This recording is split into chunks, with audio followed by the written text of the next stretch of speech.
Welcome back. Dasara ಉದ್ಘಾಟನೆಗೆ ಕ್ಷಣಗಣನೆ ಆರಂಭ ಆಗಿದೆ. ಆದರೆ ಕೆಲ ದಿನಗಳಿಂದ ದಸರಾ ವಿಚಾರದಲ್ಲಿ ಪರ ವಿರೋಧದ ಚರ್ಚೆಗಳು ದೊಡ್ಡ ಮಟ್ಟದಲ್ಲಿ ನಡೀತಾ ಇದೆ. ಹೈಕೋರ್ಟ್ ಮೆಟ್ಟಿಲೇರಿದ್ದು ಸುಪ್ರೀಂ ಕೋರ್ಟ್ ಅಂಗಳದವರೆಗೂ ಕೂಡ ತಲುಪಿದ್ದಾಗಿದೆ ಈ ವಿಚಾರದಲ್ಲಿ. ಇವತ್ತು 10 ಗಂಟೆ 10 ನಿಮಿಷಕ್ಕೆ ವೃಶ್ಚಿಕ ಲಗ್ನದಲ್ಲಿ ದಸರಾ ಹಬ್ಬಕ್ಕೆ ವಿದ್ಯುತ್ ಚಾಲನೆ ಕೊಡಲಾಗುತ್ತೆ. ಈ ಹಿನ್ನೆಲೆಯಲ್ಲಿ ಇವತ್ತು ಪೊಲೀಸರು ಸರ್ಪಗಾವಲನ್ನು ಹಾಕಿಕೊಂಡಿದ್ದಾರೆ. ಯಾವುದೇ ರೀತಿಯಾದಂತಹ ಅಡಚಣೆ ಆಗಬಾರದು ಅನ್ನೋ ಕಾರಣಕ್ಕೋಸ್ಕರ ಇವತ್ತು ದಸರಾ ಆಚರಣೆ ಪೊಲೀಸರ ಸರ್ಪಗಾವಲಿನಲ್ಲಿ ನಡೆಯುತ್ತೆ. ಮೈಸೂರು ನಗರದಾದ್ಯಂತ ಪೊಲೀಸ್ ಭದ್ರತೆಯನ್ನು ಹೆಚ್ಚಿಸಿಕೊಳ್ಳಲಾಗಿದೆ. 11 ದಿನ ನಿತ್ಯ 15ಕ್ಕೂ ಹೆಚ್ಚು ಸ್ಥಳಗಳಲ್ಲಿ ಕಾರ್ಯಕ್ರಮ ನಡೆಯುತ್ತೆ. ಹಾಗಾಗಿ ದಸರಾ ಭದ್ರತೆಗಾಗಿ 6,384 ಪೊಲೀಸ್ ಸಿಬ್ಬಂದಿಗಳನ್ನ ನೇಮಕ ಮಾಡಲಾಗಿದೆ. ಸಿಎಂ ಸಿದ್ದರಾಮಯ್ಯ ಅವರು ಚಾಮುಂಡಿ ಬೆಟ್ಟಕ್ಕೆ ಹೋಗ್ತಾ ಇರುವಂತಹ ಈ ಕ್ಷಣದ ಲೈವ್ ದೃಶ್ಯಾವಳಿಯನ್ನ ನೀವು ಇಲ್ಲಿ ನೋಡ್ತಾ ಇದ್ದೀರಿ. ಚಾಮುಂಡಿ ಬೆಟ್ಟಕ್ಕೆ ಹೋಗ್ತಾ ಇರುವಂತಹ ಎಕ್ಸ್ಕ್ಲೂಸಿವ್ ದೃಶ್ಯಾವಳಿ, ಈ ಕ್ಷಣದ ಲೈವ್ ದೃಶ್ಯಾವಳಿ. ಇನ್ನೇನು ಕೆಲವೇ ಕ್ಷಣಗಳಲ್ಲಿ, ಇನ್ನೊಂದು 10 ರಿಂದ 15 ನಿಮಿಷ ಮಹಿಷಾಸುರ ಪ್ರತಿಮೆ ಏನಿದೆ ಆ ಪ್ರತಿಮೆ ಬಳಿ ಎಲ್ಲರೂ ಕೂಡ ಹೋಗ್ತಾರೆ. ಅಲ್ಲಿಂದ ಕಾಲ್ನಡಿಗೆ ಮೂಲಕ ವೇದಿಕೆಯತ್ತ ತೆರಳಿ ಅಲ್ಲಿ ಇವತ್ತು 10 ಗಂಟೆ 10 ನಿಮಿಷಕ್ಕೆ ಪುಷ್ಪಾರ್ಚನೆಯನ್ನ ಮಾಡುವ ಮೂಲಕ ವಿದ್ಯುತ್ ಚಾಲನೆಯನ್ನ ಕೊಡ್ತಾರೆ. ಗಣ್ಯಾತಿ ಗಣ್ಯರು, ಅತಿಥಿಗಳು, ಸಿಎಂ ಸಿದ್ದರಾಮಯ್ಯ ಅವರು ಎಲ್ಲರೂ ಕೂಡ ತೆರಳ್ತಾ ಇರುವಂತಹ ದೃಶ್ಯವನ್ನ ಗಮನಿಸ್ತಾ ಇದ್ದೀವಿ.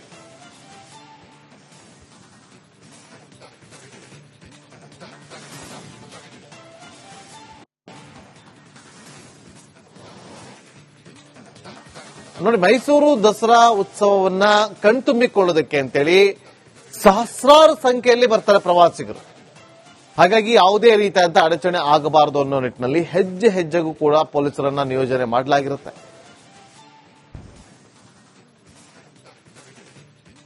ಮತ್ತಷ್ಟು ಮಾಹಿತಿಯನ್ನು ಕೊಡೋದಕ್ಕೆ ನಮ್ಮ ಪ್ರತಿನಿಧಿ ಆನಂದ್ ಸಂಗೊಳ್ಳಿ ರಾಯಣ್ಣ ಸರ್ಕಲ್ ನಲ್ಲಿ ಇದ್ದಾರೆ. ಅಲ್ಲಿಂದ ನೇರ ಸಂಪರ್ಕದಲ್ಲಿ ಜಾಯ್ನ್ ಆಗಿದ್ದಾರೆ. ಆನಂದ್, ಮೈಸೂರಲ್ಲಿ ಈ ದಸರಾ ಹಬ್ಬ ಆಚರಣೆಗೆ ಒಂದಷ್ಟು ವ್ಯವಸ್ಥೆಗಳನ್ನ ಮಾಡಿಕೊಳ್ಳಲಾಗುತ್ತೆ. ಅದರಲ್ಲೂ ಪ್ರಮುಖವಾದಂತಹ ವ್ಯವಸ್ಥೆ ಅಂತ ಅದು ಪೊಲೀಸ್ ಸೆಕ್ಯೂರಿಟಿ.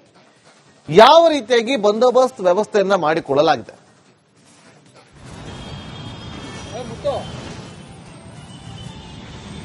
ನಾಗೇಂದ್ರ ಬಾಬು, ನೀವ್ ಹೇಳ್ದಂಗೆ ಅಂದ್ರೆ ದಸರಾ ಮಹೋತ್ಸವದಲ್ಲಿ ಪ್ರಮುಖ ಮುಂಜಾಗ್ರತಾ ಕ್ರಮ ಅಂದ್ರೆ ಅದು ಪೊಲೀಸ್ ಭದ್ರತೆ. ಯಾಕೆಂದ್ರೆ ಇವತ್ತಿನಿಂದ ಮುಂದಿನ 11 ದಿನಗಳ ಕಾಲ ಲಕ್ಷಾಂತರ ಸಂಖ್ಯೆಯಲ್ಲಿ ಮೈಸೂರಿಗೆ ಪ್ರವಾಸಿಗರು ಬರ್ತಾರೆ.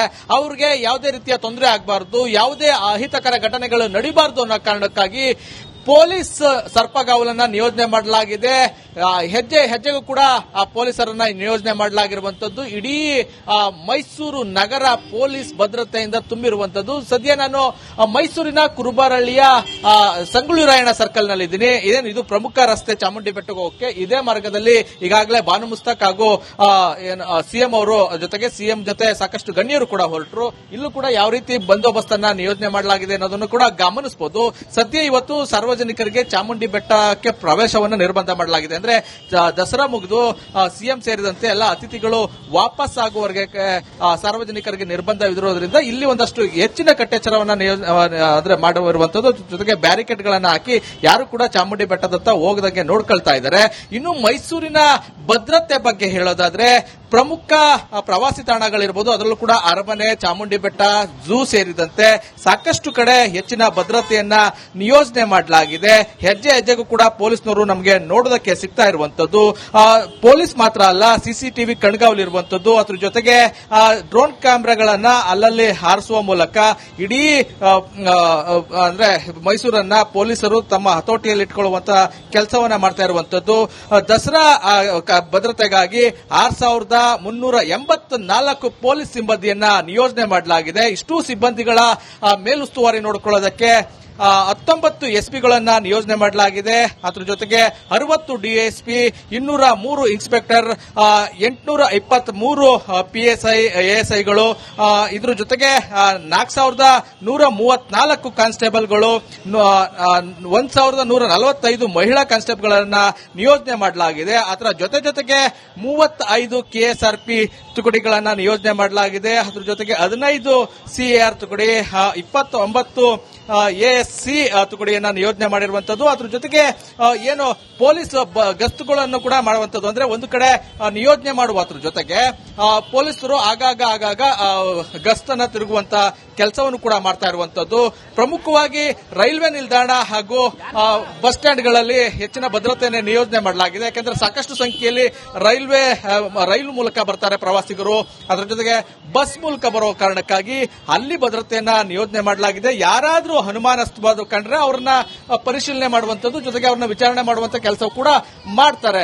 ಈ 11 ದಿನಗಳ ಕಾಲ ಸಣ್ಣ ಅಹಿತಕರ ಘಟನೆಗಳು ನಡೀಬಾರದು ಅನ್ನೋ ಕಾರಣಕ್ಕಾಗಿ ಇಡೀ ಪೊಲೀಸರು ಸಜ್ಜಾಗಿದ್ದಾರೆ.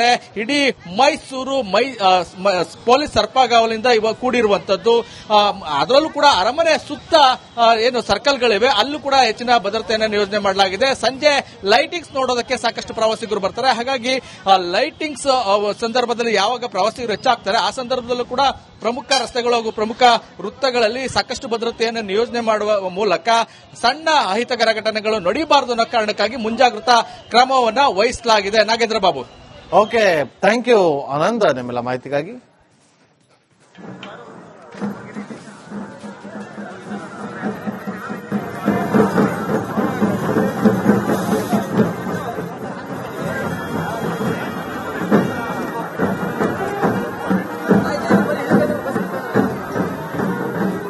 ಜೊತೆಗೆ 15 CAR ತುಕಡಿ, 29 ASC ತುಕಡಿಯನ್ನ ನಿಯೋಜನೆ ಮಾಡಿರುವಂತದ್ದು. ಅದ್ರ ಜೊತೆಗೆ ಏನು ಪೊಲೀಸ್ ಗಸ್ತುಗಳನ್ನು ಕೂಡ ಮಾಡುವಂತದ್ದು. ಅಂದ್ರೆ ಒಂದು ಕಡೆ ನಿಯೋಜನೆ ಮಾಡುವ ಅದ್ರ ಜೊತೆಗೆ ಪೊಲೀಸರು ಆಗಾಗ ಗಸ್ತನ್ನ ತಿರುಗುವಂತ ಕೆಲಸವನ್ನು ಕೂಡ ಮಾಡ್ತಾ ಇರುವಂತದ್ದು.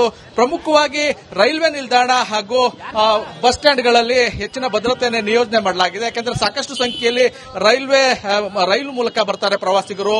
ಅದರ ಜೊತೆಗೆ ಬಸ್ ಮೂಲಕ ಬರೋ ಕಾರಣಕ್ಕಾಗಿ ಅಲ್ಲಿ ಭದ್ರತೆಯನ್ನ ನಿಯೋಜನೆ ಮಾಡಲಾಗಿದೆ. ಯಾರಾದ್ರೂ ಅನುಮಾನಾಸ್ಪದ ಕಂಡ್ರೆ ಅವ್ರನ್ನ ಪರಿಶೀಲನೆ ಮಾಡುವಂತದ್ದು, ಜೊತೆಗೆ ಅವ್ರನ್ನ ವಿಚಾರಣೆ ಮಾಡುವಂತ ಕೆಲಸ ಕೂಡ ಮಾಡ್ತಾರೆ.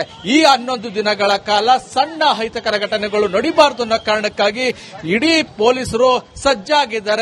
ಇಡೀ ಮೈಸೂರು ಪೊಲೀಸ್ ಸರ್ಪಗಾವಲಿಂದ ಇವಾಗ ಕೂಡಿರುವಂತದ್ದು. ಅದರಲ್ಲೂ ಕೂಡ ಅರಮನೆ ಸುತ್ತ ಏನು ಸರ್ಕಲ್ಗಳಿವೆ, ಅಲ್ಲೂ ಕೂಡ ಹೆಚ್ಚಿನ ಭದ್ರತೆಯನ್ನು ನಿಯೋಜನೆ ಮಾಡಲಾಗಿದೆ. ಸಂಜೆ ಲೈಟಿಂಗ್ಸ್ ನೋಡೋದಕ್ಕೆ ಸಾಕಷ್ಟು ಪ್ರವಾಸಿಗರು ಬರ್ತಾರೆ. ಹಾಗಾಗಿ ಲೈಟಿಂಗ್ಸ್ ಸಂದರ್ಭದಲ್ಲಿ ಯಾವಾಗ ಪ್ರವಾಸಿಗರು ಹೆಚ್ಚಾಗ್ತಾರೆ ಆ ಸಂದರ್ಭದಲ್ಲೂ ಕೂಡ ಪ್ರಮುಖ ರಸ್ತೆಗಳು ಹಾಗೂ ಪ್ರಮುಖ ವೃತ್ತಗಳಲ್ಲಿ ಸಾಕಷ್ಟು ಭದ್ರತೆಯನ್ನು ನಿಯೋಜನೆ ಮಾಡುವ ಮೂಲಕ ಸಣ್ಣ ಅಹಿತಕರ ಘಟನೆಗಳು ನಡೀಬಾರದು ಅನ್ನೋ ಕಾರಣಕ್ಕಾಗಿ ಮುಂಜಾಗ್ರತಾ ಕ್ರಮವನ್ನು ವಹಿಸಲಾಗಿದೆ. Nagendra Babu. Okay, thank you Anand ನಿಮ್ಮೆಲ್ಲ ಮಾಹಿತಿಗಾಗಿ.